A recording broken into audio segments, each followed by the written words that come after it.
ऋषि मुनियों की पावन धरती, देश धर्म का नाता है।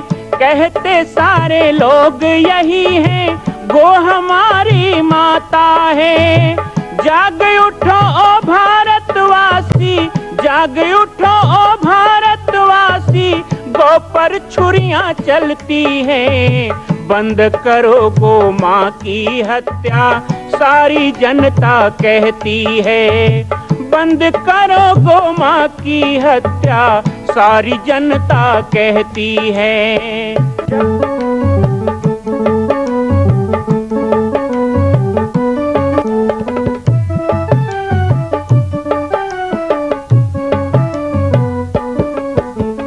जगह जगह पर बूचड़ खाना, लाखों गौएं कटती हैं।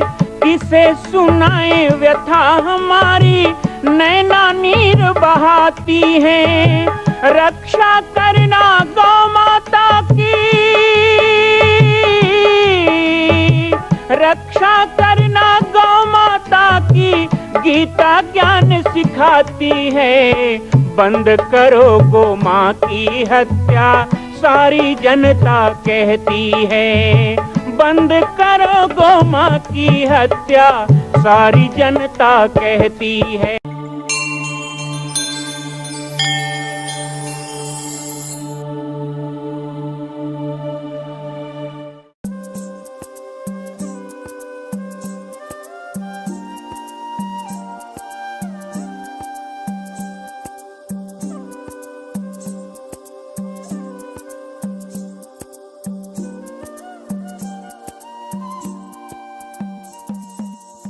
शरद पूर्णिमा के पूर्व संध्या के अवसर पर इस शरद पूर्णिमा के महत्व पर प्रकाश डालने की बात कही गई।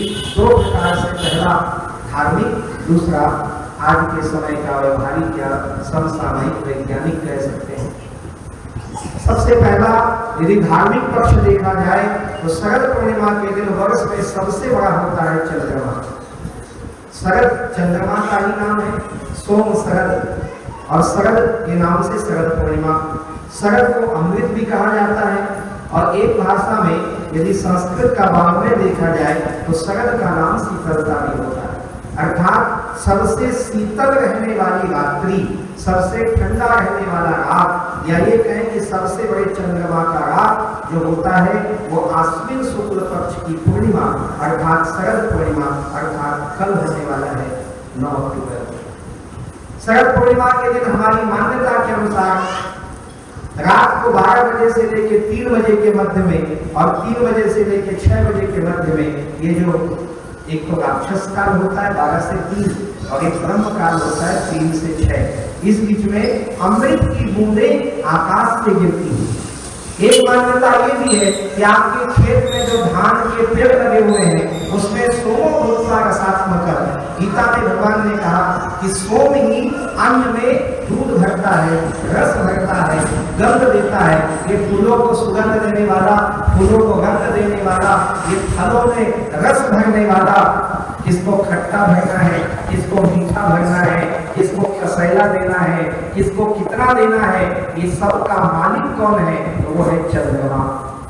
सूर्य शरीर देता है, चंद्रमा गुण देता है, और इस प्रकार से धरती जन्म देती है, तब हमको वृक्ष वनस्पति फल फूल अन्न प्राप्त होते हैं।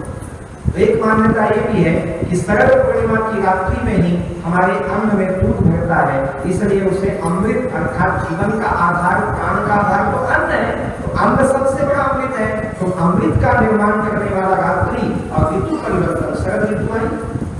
इसी दिन भगवान कृष्ण ने महाराज जी किया था, इसलिए भी शरद पूर्णिमा मंदिरों में मनाई जाती है। भगवान के अधर में बंसी रख करके भजन कीर्तन का आयोजन किया जाता है। घरों में खीर बनाकर छत पे टांग देती है माताएं रात भर, और सुबह उस प्रसाद को ग्रहण किया जाता है। तो लोग कहते हैं हमने अमृत ग्रहण किया। वास्तव में अमृत क्या है? तो हमारे धर्म शास्त्रों में कहा गया जो जीवित है वो अमृत है। जितने जीवित है हम अमृत है। मृत है क्या बताओ? जो मर जाता है तो उसे कहते हैं मृत हो गया। तो मर गया वो मृत शरीर है, तो जो जी रहा है वो कौन शरीर है? अमृत हो गए ना। खाली रावण के नाभि में से अमृत, हमरो नाभि में अमृत है। रावण के नाभि में अमृत था तो हमारे नाभि में क्या जहर है? नहीं भाई, हमारे नाभि में भी अमृत है। वही अमृत प्राण स्वरूप है, प्राण ही अमृत है और प्राण निकल गया तो वो व्यक्ति मृत है। इसलिए प्राण रूपी अमृत को शोधन करने वाली रात्रि शरद पूर्णिमा। शरद पूर्णिमा के दिन हम जब खीर रख देते हैं छतों पर तो दो प्रकार का अमृत हमको मिलता है। एक तो रात भर का जो शीत है वो प्राप्त करता है, रात भर की शीतलता वो दिव्य गणों से और चंद्रमा धरती के उससे नजदीक होता है। वैज्ञानिक कहते हैं कि शरद पूर्णिमा के दिन चंद्रमा धरती के नजदीक होता है, इसलिए जितने भी औषधि गुण चंद्रमा से, प्राणवर्धक गुण हमको चंद्रमा से मिलते हैं वो उस दिन अधिक मिलता है। और इसीलिए हम वो मीठे पदार्थ में उस अमृत को संचय करते हैं और सुबह उसको प्रसाद रूप में ग्रहण करते हैं। और हो सके तो उसे तुलसी पत्र डालकर भगवान को अर्पित करके ग्रहण कर ले तो वो भगवान का प्रसाद हो गया। अकाल मृत्यु हरणम सर्व व्याधि विनाशनम विष्णु प्रसादकम पुनर्जन्म न विद्यते। ये विष्णु का प्रसाद अर्थात भगवान का प्रसाद हो गया तो अकाल मृत्यु को हरने वाला, सर्व व्याधि अर्थात बीमारियों को नाश करने वाला और पुनर्जन्म न विद्यते, जन्म मरण के चक्कर से मुक्त करने वाला वो प्रसाद, वो महाप्रसाद हो जाता है। तो हमें इस प्रकार करना चाहिए कि खीर बनाकर छत पे रखें तो जरूर, लेकिन उसे भगवान को भोग लगाकर उसे तुलसी दल छोड़कर देवता को अर्पण करके मैं खाऊंगा ऐसे विचार के साथ नहीं, बल्कि ये भगवान का प्रसाद है जो मुझे कल मिलेगा, ऐसे पवित्र भावना से कर ले वो अमृत हो जाएगा। शरद पूर्णिमा के बारे में वैज्ञानिक महत्व बहुत सारे हैं, धार्मिक महत्व बहुत सारे हैं, लेकिन इसे माता सरस्वती के लिए भी बहुत रूप से माना जाता है। शरद पूर्णिमा को साहित्य के बड़े बड़े कार्यक्रम होते हैं। वैसे तो बसंत पंचमी माता सरस्वती का सबसे बड़ा तिथि है। बसंत पंचमी अर्थात माघ शुक्ल पक्ष पंचमी। माघ शुक्ल पक्ष पंचमी को बसंत ऋतु में बसंत पंचमी के रूप में माता सरस्वती का पूजन किया जाता है। लेकिन हमारे धर्म शास्त्रों में कहा गया, हमारी पाणिनि जैसे साहित्य में कहा गया और कठोपनिषद में कहा गया कि शरद पूर्णिमा की रात्रि अर्थात आश्विन शुक्ल प्रतिपदा को विद्यार्थियों को संगीतारंभ करने की शिक्षा दी जाती है। अर्थात संगीत प्रारंभ करने, कला प्रारंभ करने की शिक्षा की तिथि कोई होती है तो वो आश्विन शुक्ल पूर्णिमा होती थी। तक्षशिला और नालंदा के विश्वविद्यालयों में शरद पूर्णिमा के दिन बच्चों को दीक्षा देकर संगीत और कला की कक्षा में बैठाया जाता था। इसलिए माता सरस्वती के अनुष्ठान का पर्व भी शरद पूर्णिमा आता है। एक महीना ब्रह्मा जी जल में निवास करते हैं। वो कौन सा महीना है आपको पता ही होगा। एक महीना, साल में एक महीना ब्रह्मा जी जल में निवास करते हैं और उसी महीना में लोग एक महीना स्नान करते हैं। कौन सा महीना है? अब तुम्हारे गणेश भगवान की मूर्ति तो न हो, दुर्गा धनुष सरोदर है। कौन महीना नहाता? एक महीना आप बने के हो कार्तिक। तो कार्तिक की शुरुआत की शरद पूर्णिमा है। यदि जल में ब्रह्मा का निवास है, क्या बाकी समय ब्रह्मा का निवास जल में नहीं होता? होता है, लेकिन शीत को सर्वोष्ठी कहा गया। अर्थात कार्तिक के महीने में शीत बरसता है और रात भर शीत बरसे और 4 बजे सुबह सुबह क्योंकि धूप निकलेगा ना तो जल का शीत वाष्प बन के हो जाता है। इसलिए 4 बजे सुबह जल में स्नान करो, खुले जल में भाई, क्योंकि नल में शीत नहीं बरसता है, पानी टंकी नहीं बरसता है। इसलिए तालाब में कुआं अधिक हुआ तो कुआं भी नहीं है। रात तो होगा ना, गाँव में ऐसा नहीं है। दिखा दो एक आखंड रखना चाहिए। मैं माता वाला के थोड़े काटन ढेकी रखो, पूजा करेगा देवता से बढ़ाओ। एक आठ घर में एक तो ढेकी होना चाहिए, गांव में एक जाता होना चाहिए। ये तो हमारे देवता है। दिवाली में इसी में तो रखते थे क्या दिया, पुराना सियाल में काम रखे दिया, ढेकी में, जाता में, मुसल में, अध्ययन खाए नहीं देने भगवान। इसी में धान कूटते हैं, इसमें दाल पीसते हैं, इसी में दिया रखते थे हमारा, और कोठा में रखते थे दिया। गौ माता जो साक्षात लक्ष्मी है, उसके गोष्ठ में दिया जलाते थे। ये हमारी लक्ष्मी का स्थान, लक्ष्मी पूजा होता है। आजकल खटखटी बढ़िया गोधा जमा दिया बारे कार है, टेक्टर में दिया जलाते हैं। तो मुझे तो लगता है मोबाइल में भी जलाते होंगे पूजा पाठ कर। मन देवता है आजकल कोई ढेकी जाता तो है नहीं है, आजकल के देवता यही है।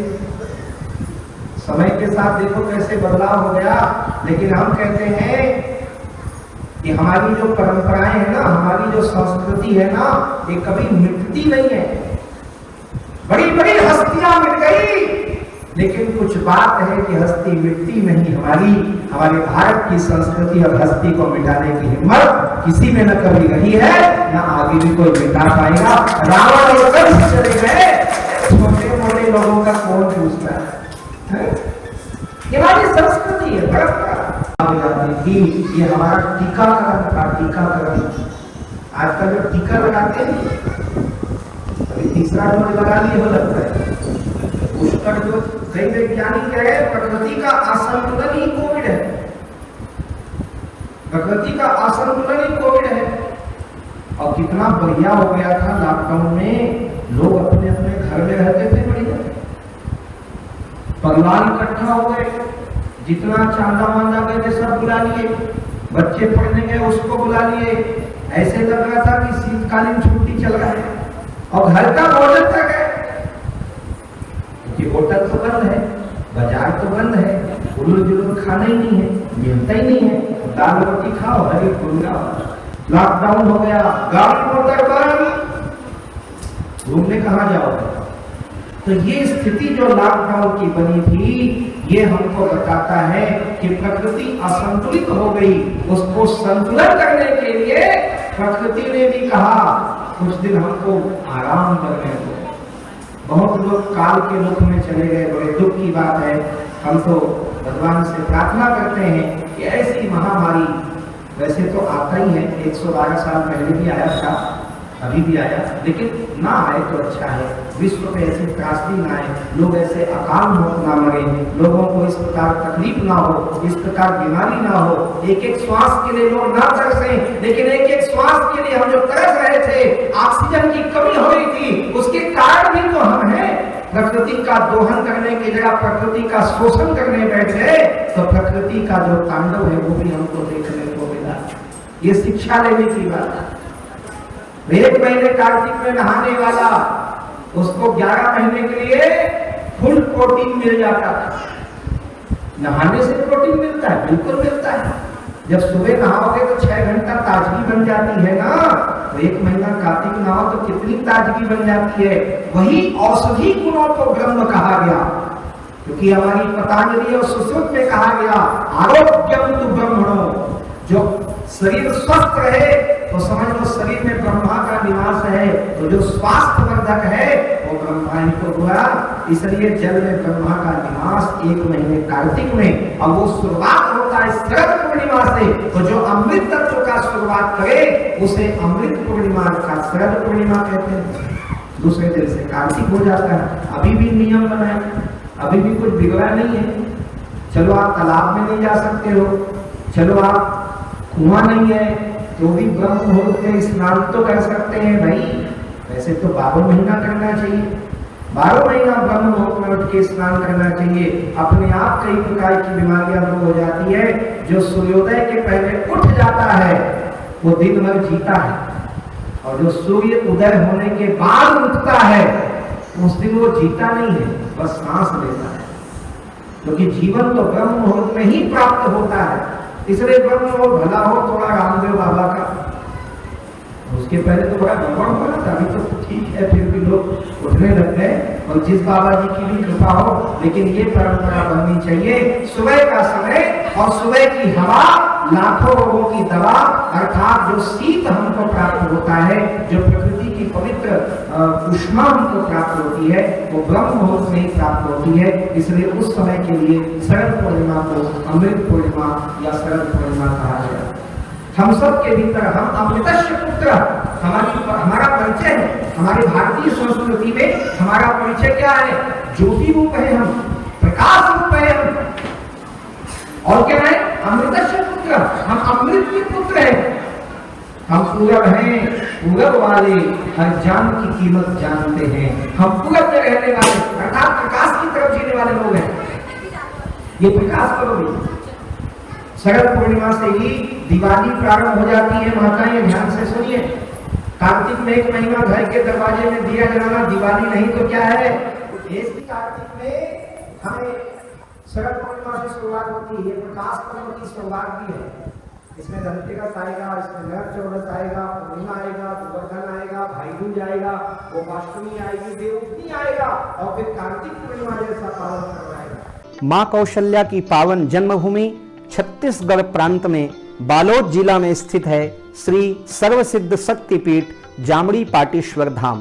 परम पूज्य सद्गुरुदेव राजयोगी बाबा जी की तपस्थली श्री पाटेश्वर धाम और विश्व के अद्वितीय मां कौशल्या जन्मभूमि मंदिर निर्माण का दर्शन करने और इसी प्रकार समसामयिक विषयों पर अपना ज्ञान वर्धन करने के लिए और 10,000 गायों के लिए बनने वाले श्री हनुमान नंदीशाला गो अभ्यारण्य का समाचार प्राप्त करने के लिए आप सभी देखते रहें YouTube चैनल पर राम बालक दास, और हमारे चैनल को आप सभी सब्सक्राइब करें, घंटी का बटन दबाएं ताकि आप सूचनाओं से जुड़े रह सकें। जय श्री राम, जय गौ माता, जय गोपाल।